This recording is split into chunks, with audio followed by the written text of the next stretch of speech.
afternoon, students. Today I am again back with the next chapter, that is your second chapter, that is Lost Spring, Stories of Stolen Childhood by Annie's Jung. And first let's read about Annie's Jung. She was born in Rourkela and spent her childhood and adolescence in Hyderabad, and she received her education in Hyderabad and United States of America, and her both the parents were writers. Annie's Jung began her career as a writer in India, and she has been an editor and columnist for major newspapers in India and abroad, and has authored several books. The following is an excerpt. Excerpt means it is a part from her book titled Lost Spring, Stories of Stolen Childhood. Here she analyzes the grinding poverty of traditions which condemn. बेटा यहाँ पे बोला जा रहा है कि grinding poverty and traditions which condemn. Condemn का मतलब होता है suffering, torment, great suffering, cause to suffer, किसी को बहुत टॉर्चर करना. These children to a life of exploitation. Basically, this chapter is based on the child labor. That some of the people that they take away their spring. The name of the chapter is Lost Spring. Spring means to bloom, when the flowers bloom, and how we people, that grown up people, that they take away their spring from the students, from the children, and they are forced to, they are made to work. But how we play with the lives of innocent children. Through this chapter here, Annie's Jung, she expresses her concern over the exploitation of children in a hazardous jobs, जो बहुत मुश्किल वाली jobs होती हैं. जैसे हमने कई बार देखा है छोटे बच्चे रैक पिकिंग कर रहे होते हैं, बैंगल मेकर्स होते हैं. एंड Annie's मतलब here she argues result in the loss of childlike innocence and much needed. इस उम्र में बच्चों को much needed play चाहिए होता है, education चाहिए होती है, and this the result is back breaking. हम उनसे क्या कराते हैं, बहुत हार्ड वर्क कराते हैं, एंड डिसमल जो वर्किंग कंडीशंस होती हैं. एंड देन द स्टूडेंट्स जो होती हैं वो क्या करते हैं, what do they do it, that when they work in the bad dismal working conditions due to their poverty, वो बेचारे अपने आप को पावर्टी के बेस के ऊपर एक्सेप्ट कर लेते हैं, एंड वो एक एक्सप्लॉयटेशन का शिकार बन जाते हैं. तो अब हम लोगों को थ्रू दिस चैप्टर जो एनीज जंग है वो कहती है कि हमें कोई राइट नहीं है बच्चों की लाइफ के साथ खेलने का. उनका जो बचपन है वो ब्लूम करने का है, उनको खिलखिला के हंसने का, खेलने का, क्योंकि because children are are nation builders. तो through this chapter she wants to highlight कि हमें बच्चों को टॉर्चर नहीं कराना है. Mean stories of stolen childhood. इस वाले चैप्टर में दो बच्चों की कहानी है जिनका कि बचपन खो गया है. उनकी पावर्टी की वजह हो सकती है, या फिर हमारे समाज का कुछ ऐसा हिस्सा है. कुछ लोग हमारे समाज के ऐसे लोग होते हैं कि जो गरीब लोग होते हैं उनको और गरीब बनाने में उनका बहुत एक महत्वपूर्ण रोल होता है. तो थ्रू दिस चैप्टर वो अपनी कोशिश समझाने की कोशिश कर रही है कि इन बच्चों को उनको खिलखिला के हंसने दो, खेलने दो, फूलों की तरह खिलने दो, because the children they are the nation builders. Now let's start with the first you can say the part of the chapter. Sometimes I find a rupee in the garbage. Now see the first line. I am going to take the first part here, that through this chapter now what she wants to convey here. What do you do this? I asked Sahib that one day the author's encounter with Sahib. Encounter का मतलब होता है उसके across आना, came across, उसको मिलना. That very morning, scrounging for the gold. Scrounging का मतलब क्या होता है? Asking for things without means उसको किसी चीज़ को search करना. Asking for the things without having to pay for them. For gold in the garbage dumps. Garbage क्या होता है, जो ये कूड़ा करकट होता है, जो रबिश होती है, जिसमें हीप्स ऑफ रबिश होती है ऑफ माई नेबरहुड. तो मैंने उससे क्या पूछा, why do you do this? I asked Sahib whom I encounter every morning scrounging for gold. अब यहाँ पे ये नहीं कि हम सोने के लिए कर रहे हैं, यहाँ पे कि वो गोल्ड ढूंढ रहा है, वो खाने की चीज़ें ढूंढ रहा है रबिश में से. आपने लोगों ने देखा होगा कि बहुत छोटे बच्चे होते हैं जो रैक पिकर्स होते हैं. कभी हमने देखा कि वो प्लास्टिक उठा रहे होते हैं, कभी किसी के कोई खाना खुना बच जाता है, हम फेंक देते हैं उसको, तो बच्चे उसको उठा के भी खाते हैं. तो कह रहे मैंने उस बच्चे को उस रबिश में कुछ ढूंढते हुए देखा था. And Sahib left his home. और कहते वो बच्चा जिसका नाम साहिब था. सी what is this an ironical statement here. बच्चे का नाम क्या है, साहिब. ये आगे आएगा, next we will take it up. But यहाँ पे जिस बच्चे की हम स्टोरी सुनाने जा रहे हैं वो है Saheb. He left his home long ago and set amidst. What do you mean by amidst? Amidst का मतलब होता है अमंग, बीच में. The green fields of Dhaka. वो कहाँ से आया था? वो ढाका से आया था. His home is not even a distant memory. जो घर छोड़ कर आया था तो उसकी बहुत लंबी चौड़ी मेमोरी नहीं है, वो अभी रिसेंटली वहाँ से छोड़ के आया था. क्यों छोड़ के आया था बेटा? इन these lines the story is given. वो छोड़ के क्यों आया था? कई बारी आपको इस क्वेश्चंस का शॉर्ट क्वेश्चंस एग्जाम में आ जाता है.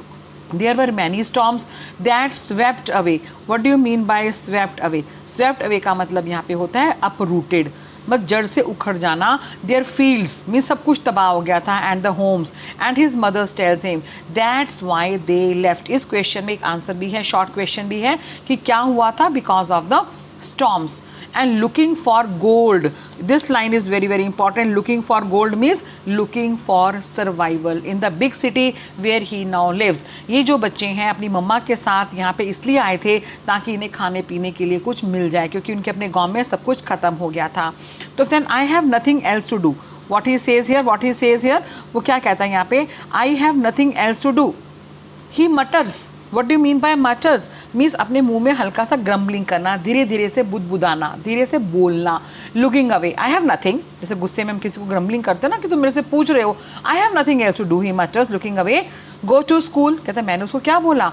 आई से ग्लिबली. व्हाट इज़ ग्लिबली का मतलब यहाँ पे होगा कि मैंने बिना कुछ सोचे समझे, बेटा हम कोई किसी चीज़ को बिना सोचे समझे कुछ जवाब दे देते हैं ना, तो that is called as a glibly. कहता है मेरे सामने एक बच्चा है जो कूड़े करकट में अपनी ज़िंदगी ढूंढ रहा है और मैं उस बच्चे से क्या कह रहा हूँ कि तुम जाकर स्कूल चले जाओ. And realising immediately how hollow means not sincere, कि कितनी खालीपन था मेरा यहाँ पे हॉलो का मतलब वैसे तो एम्प्टी होता है, लेकिन वैसे यहाँ पे कंटेक्चुअल मीनिंग देखा जाए तो means not sincere. The advice must sound का मतलब यहाँ पे क्या है? अपीयर, दिखना. कह रहा तब मुझे बाद में रियलाइज़ हुआ कि नहीं, मैंने उसको गलत एडवाइस दे दिया. अब उसको पढ़ने की बजाय मैं कह रहा हूँ कि तुम स्कूल में जाओ. उसके पास खाने को रोटी नहीं है बेचारा, वो रबिश में लाइफ ढूंढ रहा है और मैं उसे क्या कह रहा हूँ? स्कूल जाओ. कहने के बाद तब मुझे रियलाइज़ हुआ कि मैंने शायद उसको बहुत कुछ गलत बोल दिया. Then the author says that if I start a school will you come. क्या तुम आओगे? I ask half joking. Yes he says okay ठीक है, तो तुम खोलोगे. Then I will come. A few days later I see him running up to me. तो देखो थोड़े दिन के बाद वो बच्चा मेरे पास कैसे भाग के आता है. What he says here means he was very fond of reading also, that's why is your school ready. Okay क्या ना, मैंने उसको हाफ जोक करते हुए क्या बोला तो कि क्या तुम if I start a school तो then there is a no school. वो कहता है बच्चा पहले क्या बोलते हैं, इससे पहले वाली लाइन में क्या है कि that there is no school in my neighbourhood and when they build one I will go. जब हो जाएगा तो मैं जाऊँगा. फिर तब then author says if I start a school will you come. I ask half joking. Yes he says smiling broadly. A few days later फिर मैंने उसको देखा कि क्या तुम्हारा स्कूल रेडी हो गया. And it takes longer to build a school. See हम लोग कितना बच्चों की लाइफ के साथ, उनकी इमेजिनेशंस के साथ, हम उनकी जो एक लाइफ होती है कुछ जीने के लिए, उनके साथ कैसे हम लोग खेलते हैं. कैसे मैंने मजाक में बोला, लेकिन मैंने उस बच्चे के अंदर स्कूल के प्रति उसका जब मैंने उसका लव देखा कि that he wanted, his keenness देखी that he wanted to go to school, तो मुझे रियलाइज़ हुआ कि नहीं, मैंने उस बच्चे के इमोशंस को टच कर दिया. एंड आई से एम्बेरेस्ड का मतलब यहाँ पे क्या होता है? शर्माते हुए, एम्बेरेस फील करना. That at having made a promise, कि मुझे पता था, मुझे अपने बहुत शर्म आ रही थी कि मैं उस बच्चे से प्रॉमिस नहीं फुलफिल कर पा रहा था, ना कभी होना था, ना मैंने कभी स्कूल बनाना था, लेकिन मैंने कैसे उस बच्चे के साथ एक फॉल्स प्रॉमिस किया. But promises like mine abound in every corner of this bleak. Bleak का मतलब होता है कि पूरे दुनिया में ऐसे ही झूठे मूठे मेरी तरह अपने आप कंपैरिजन कर रहा है. कह रहा है जैसे मैं हूँ ना, मेरे जैसे ही बहुत सारे लोग होते हैं जो इन छोटे छोटे बच्चों के साथ बहुत सारे प्रोमिसेस कर देते हैं कि हम ऐसा करेंगे. अबाउंड माइन अबाउंड का मतलब यहाँ पे क्या है? अबाउंड का मतलब होता है exist in great numbers in every corner of his bleak world. Bleak का मैंने आपको बोला है कि सिचुएशन से जो बहुत एनकरेजिंग नहीं होती है, इस पूरी दुनिया में लोग बहुत ज़्यादा झूठे मूठे बच्चों से वायदे करते हैं और कभी भी, लेकिन हमें भगवान ने इतना हक नहीं दिया कि हम इन बच्चों के साथ कोई इस तरह के इमोशंस के साथ खेलें. फिर then after months knowing him I ask him. मैंने उससे क्या पूछा? I ask him his name. मैंने उसको बच्चे का नाम पूछा. तो उसने देखो see the irony here in this line, Saheb-e Alam. Oh my God, he announces. He doesn't know what it means. Meaning is Lord of the universe. And see the Lord of universe, he is a rag picker. He would have had hard time believing it. then unaware of what his name represents, then what happens, he roams the streets with his friends and army of barefoot boys. Barefoot boys का मतलब यहाँ पे क्या होता है, नंगे पाँव घूमना. Okay, who appears like this morning birds and disappear, जो सुबह पक्षियों की तरह चहचहाते हुए घरों से निकलते हैं फॉर दिस रबिश के लिए, और शाम को डिसअपियर मीन्स शाम को disappear out of sight at noon. And over the months I have come to recognise, और कहते धीरे धीरे मैं उन बच्चों को जानना शुरू हो गया कि कौन कौन से बच्चे वहाँ पे हैं. उन बच्चों में से मुझे एक बच्चे से पहचान हुई जिसका नाम था साहिब आलम. एंड कभी एग्जाम में आ जाता है कि what is the irony hidden in his name. Irony is that Sahib Alam is a lord of the universe, but in actual reality he is a rag picker, and he would have a hard time believing it. Hard time means उसको बहुत मुश्किल time लगेगा. Believing का मतलब यहाँ पे difficult to believe it, उसको कभी विश्वास नहीं होगा कि मेरे उसका नाम का मतलब ये भी है. फिर उसके बाद मैंने उसे पूछा why aren't you wearing chappals. मैंने फिर उस बच्चे से क्या पूछा कि तुमने चप्पल क्यों नहीं पहनी है. I ask one. वो कहता my mother did not bring them down from the shelf. Shelf means दुकान से वो लेकर नहीं आती है. यहाँ से सिंपली कह रहा हमारे पास पैसे नहीं है, मेरी मम्मी मार्केट नहीं जाती है, मार्केट नहीं जाती है तो मेरे पास चप्पल नहीं आती है. हाँ, even if she did he will throw them off. वो जब वो लेकर भी आता है adds another who is wearing shoes. एक मुझसे बच्चा था जिसने कि शूज़ पहने हुए थे जो मैच नहीं कर रहे थे. कभी उसको गार्बेज में कभी रबिश में दो डिफरेंट पेयर्स मिल गए होंगे, तो उसने बोला कभी वो लेकर भी आती है तो हम उसको पहनते नहीं है. He will just throw them off. And when I comment on it he shuffles his feet and says nothing. I want shoes says a third boy that who had never owned a pair. See the condition and the pathetic condition of these students, of these children, that these children, these rag pickers, what do they say? Students तो उनका खैर बहुत मुश्किल था, कभी school में नहीं गई है तो that's why they won't be called as a students. उनको हम कहेंगे कि rag pickers, slum area children, कि that they dream for, they would love to be in the school, लेकिन किसी वजह से वो जा नहीं पाते हैं. तो कहते हैं मेरा मन करता है कि see how lucky you are कि आप एक बार डिमांड करते हो आपके पेरेंट्स कैसे लिए आपके लिए चीज़ें लेकर आते हैं. तो वो कहते हैं कि दैट उन्हें कभी ज़िंदगी में एक जूते का पेयर नहीं मिला all his life. And travelling across the country I have seen children, that what he says here, travelling across the country I have seen children walking barefoot in cities or villages. It is not the lack of money. Okay, what he says here कि that I have seen children walking barefoot in cities on village road. It is not lack of money but a tradition. अब कहता मैंने यही बोला is one explain I wonder कि जिनके पास चप्पल होती भी है तो शायद वो हमारे एक यहाँ पे एक क्या बन चुकी है, एक प्रथा बन गई है. If this is the only an excuse to explain away a perpetual state of poverty, then what is a perpetual means continuous, लगातार. कि हमारे यहाँ पे क्या है कि आप आज एक गरीब है कल को फादर बनता है, आगे उसके बच्चे गरीब होते हैं, क्योंकि हमारे यहाँ पे एक प्रथा बन चुकी है जो गरीब है वो और भी गरीब हो जाता है. इसको मैं दोबारा से पढ़ना चाहूँगी. That from here, that what does he say it over here, that he says over traveling, यहाँ से traveling across the country, that what he says here कि that traveling across the country I have seen children walking barefoot, नंगे पाँव in cities, village roads के ऊपर. It is not the lack of money. कई बार क्या होता है कि इन लोगों के पास थोड़े बहुत पैसे तो होते हैं बट एक प्रथा बन चुकी है to stay barefoot in one explanation. I wonder if this is an excuse to explain away a perpetual. कह रहे कई लोग क्या बोलते हैं जब हम उनसे बातचीत भी करते हैं कि देखो इनके पास पैसे होते हैं, इनको आदत पड़ चुकी है, नंगे पैर घूमते हैं. कह रहे note is not the fact. कोई भी बच्चा नंगे पैर घूमना नहीं पसंद करता. It is only the perpetual state of poverty होती है, कॉन्टिन्यू स्टेट ऑफ पॉवर्टी होती है. हमारा कहना बड़ा गलत होता है कि इन लोगों को जानबूझ के आदत होती है, इनके पास सब कुछ होता है. बेटा नहीं, ये भी बच्चे आप लोगों की तरह बच्चे होते हैं, ये भी स्कूल जाना चाहते हैं, ये भी ज़िंदगी जीना चाहते हैं, but they are not given the opportunities. और इनके भी कुछ ड्रीम्स एंड सपने होते हैं जैसे आप लोगों के ड्रीम्स हैं और कुछ आप लोगों के भी सपने हैं उसी तरह से. फिर वो कहता है, ऑथर कहता है I remember a story of a man. अब कहता है मैं आपसे एक स्टोरी शेयर करता हूँ. What kind of a story that he sharing over here. कह रहा जब मैं साहिब आलम से मिला तो मुझे उसकी कंडीशन को देख के बड़ा कहता अजीब सा लगा कि नाम तो इसका इतना बड़ा है, मीन्स लॉर्ड ऑफ यूनिवर्स, कैसे मांग रहा है. और मैंने बच्चों से पूछा कि तुम चप्पल नहीं पहनते हो. कह रहे मम्मी शेल्फ से लेकर नहीं आती है. एक बच्चा कहता है कि मेरी बहुत डिमांड है कि मेरे बहुत मन करता है कि मेरे पास पेयर ऑफ शूज़ हो. और कहता अगर मैं कहूँ तो कोई लोगों से पूछो तो लोग यही कहेंगे कि ये लोग जानबूझ के नहीं पहनते. तो यहाँ पे देखो ऑथर क्या कहना चाहती है. I remember a story from Udipi once told me as a young as a young boy that he would go to school past an old temple where his father. इस पूरी स्टोरी में that you will come to know, बेटा what you will come to know, इसमें क्या बताना चाह रहा है, पहले मैं इसको शॉर्ट करके बता रही हूँ कि कैसे एक ब्राह्मण था, उसका पास एक बच्चा था पहले ज़माने में, ठीक है ना. देखो that where his father was a priest, he would stop briefly at the temple and pray for a pair of shoes. 30 years later I visited this town and the temple which was now drowned on in the air of desolation. That what is a desolation means is the state of a place that is ruined. तो कहते हैं यहाँ पे देखो क्या लिखा हुआ है कि that as a young boy, एक छोटा सा लड़का था, he would go to school past old temple में जाता था जहाँ पे उसके पेरेंट क्या थे, प्रीस्ट थे. And he would stop briefly at the temple and pray for the pair of shoes. 30 years later I visit his town and temple which was now drowned in the air of, जो कि वहाँ पे almost जो चीज़ें थी बहुत बदल चुकी थी इतने सालों के बाद.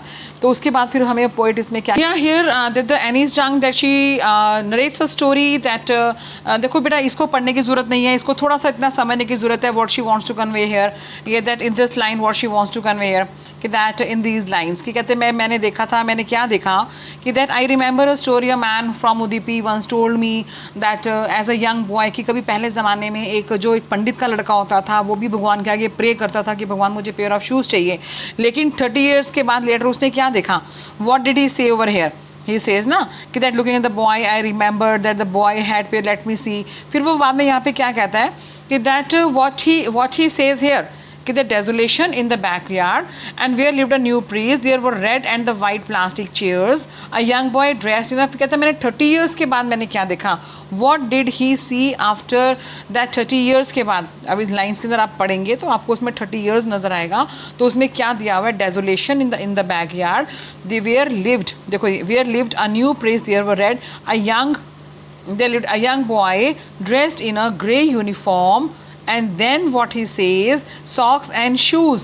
लेकिन डेजोलेशन से पहले मैंने अभी आपको पहले क्या बताया था कि 30 years के बाद इसमें पोइटस क्या कहती है कि जब मैं 30 साल के बाद I visited his town and the temple. Means कहने का मतलब यहाँ पे इस पूरे पैराग्राफ में बेटा यहाँ पे वो क्या कहने की कोशिश कर रही है पोइटस, राइटर यहाँ पे क्या कहने की कोशिश कर रही है, Anees Jung what she wants to convey here कि पिछले 30 साल में लाइफ में कितना चेंज आया.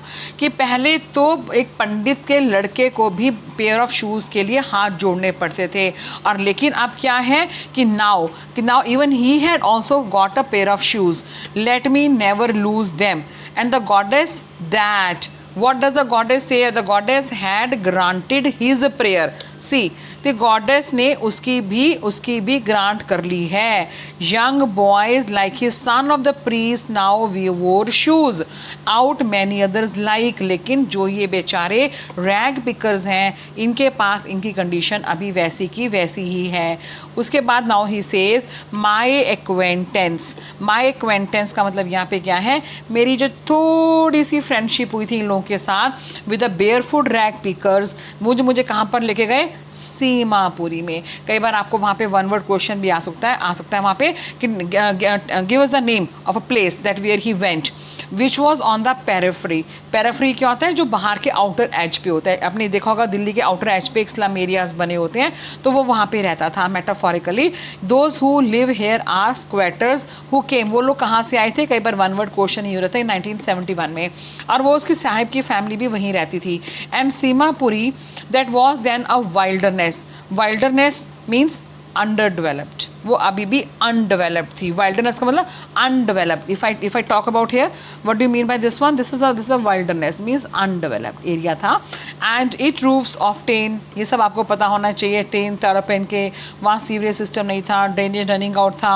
वहाँ पे कितने रहते थे, 10,000. शॉर्ट क्वेश्चन बन जाता है. And they have lived here for more than 30 years से यहाँ पे रह रहे थे बिना किसी आइडेंटिटी के, बिना परमिट के, but with the ration cards that they get the names of voters. जैसे आपको पता है वोटिंग जब होती है तो पॉलिटिशियंस होते हैं तो अपने काम के लिए वो कुछ भी कर सकते हैं. तो वोटिंग देने के लिए राशन कार्ड्स मिल जाता था, just them to buy grain. Okay, and the food is more important you know for the survival.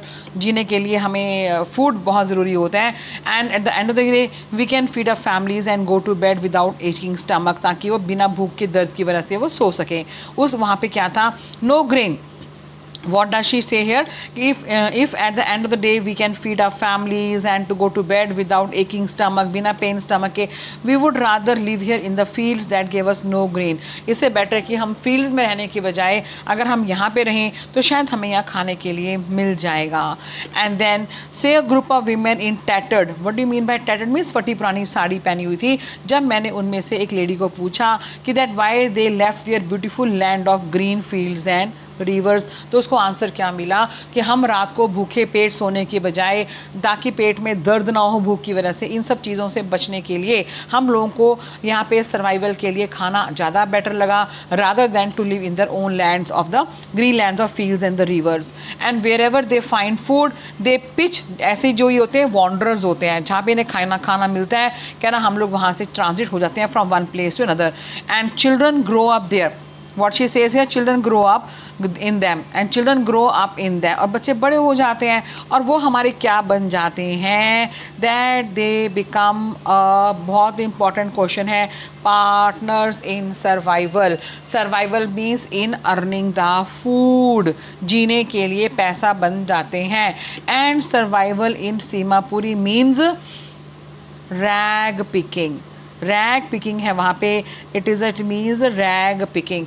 Through the years it has acquired the proportions of a fine art. कहता हम लोगों ने क्या करा है, हमारे बच्चों ने इसी में ही अपना एक स्किल चुन लिया कि किस तरह से हमें अपने गार्बेज में से चीज़ों को छान कर अपनी ज़िंदगी को जीना है. और उनके लिए जो ये कूड़ा करकट है, गार्बेज है, रबिश है, वो उनके लिए क्या है? It is a gold for them. कई बार शॉर्ट क्वेश्चन आ जाते हैं कि that how they have become you can say partners in their survival. What do you mean by the gold for these people? Gold here means the garbage.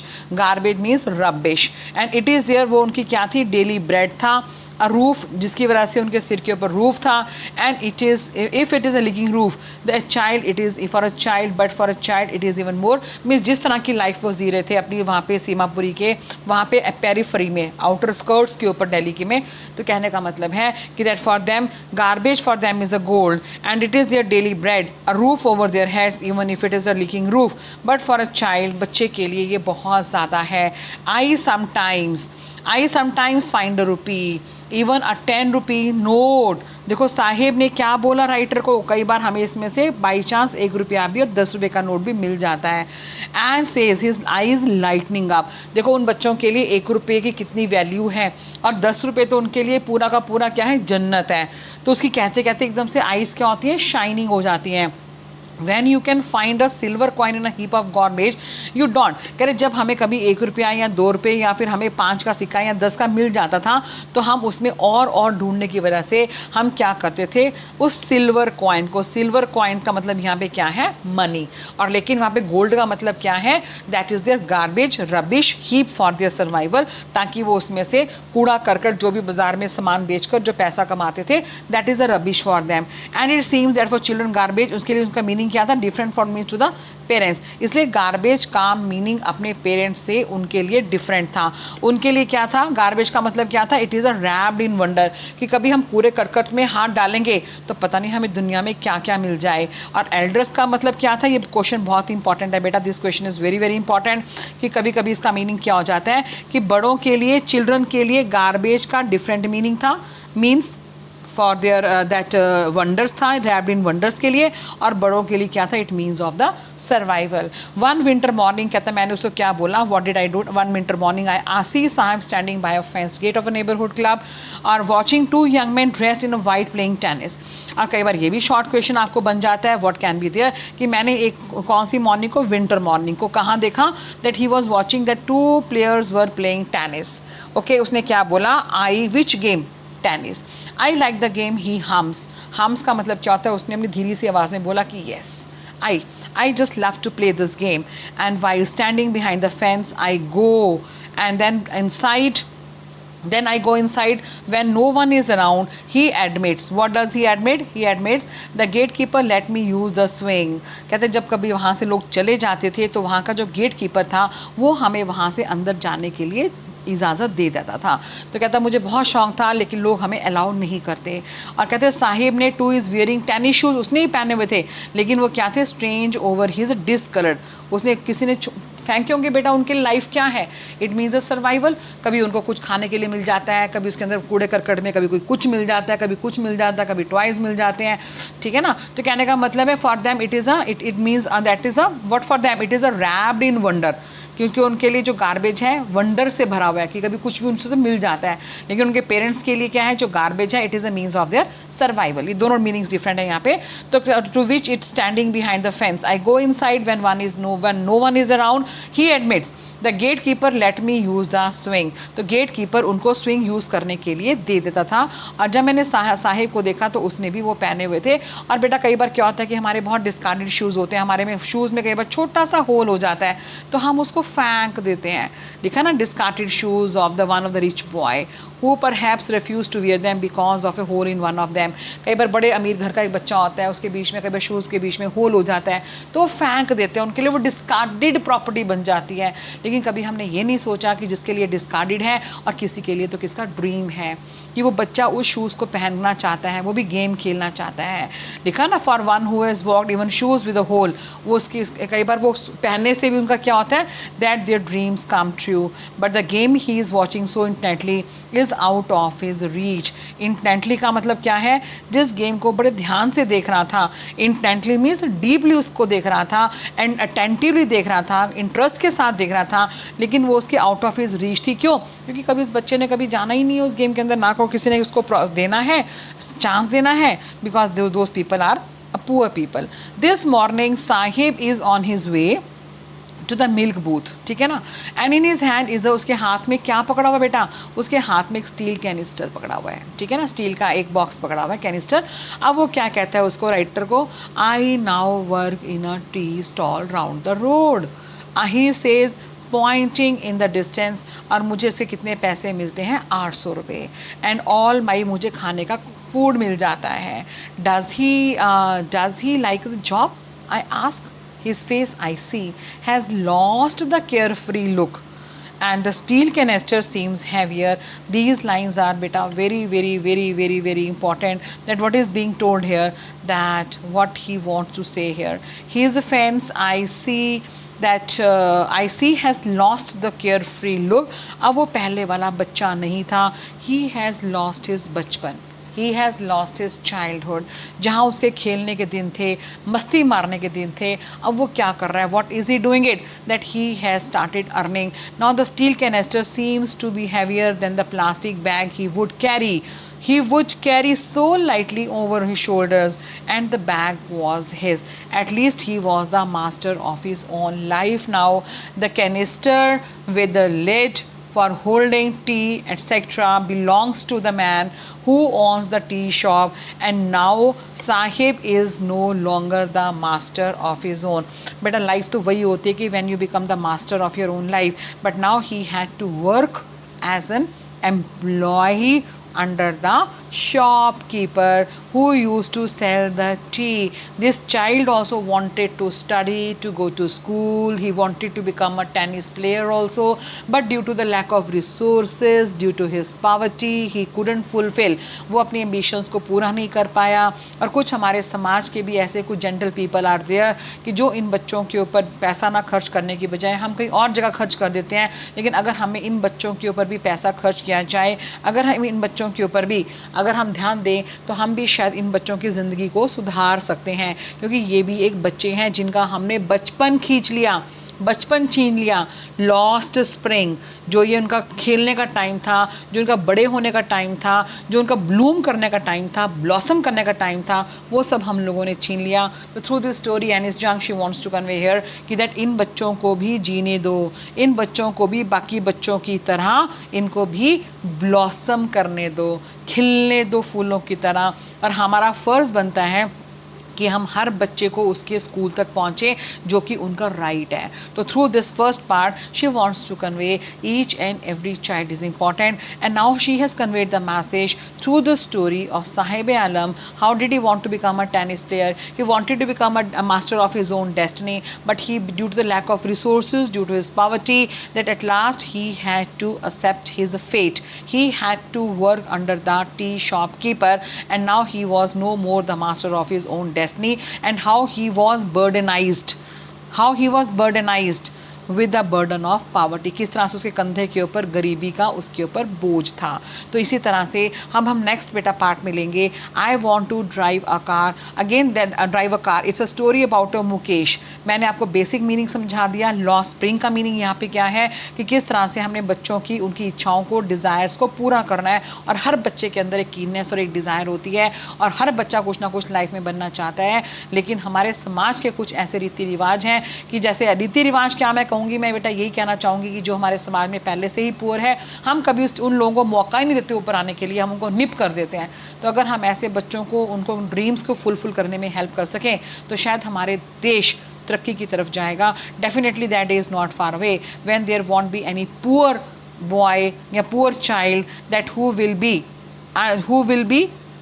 who will be what, that who will be getting full education, and we will definitely be helping that child to fulfill his dreams. So with this beta I just stop it over here, because I know this my video is very long and it will be sometimes very monotonous, but I have taken it very short कि अनीस जंग इसमें क्या कहना चाहती है। तो बस बेटा आपको मेन यहाँ पे क्वेश्चंस की मीनिंग्स पता होना चाहिए कि मेनली बेसिकली वो क्या कहना चाहती है। तो now in the next video I will be taking second part, I want to drive a car, and with this we shall be finishing our next chapter, that is the लॉ spring. Thank you.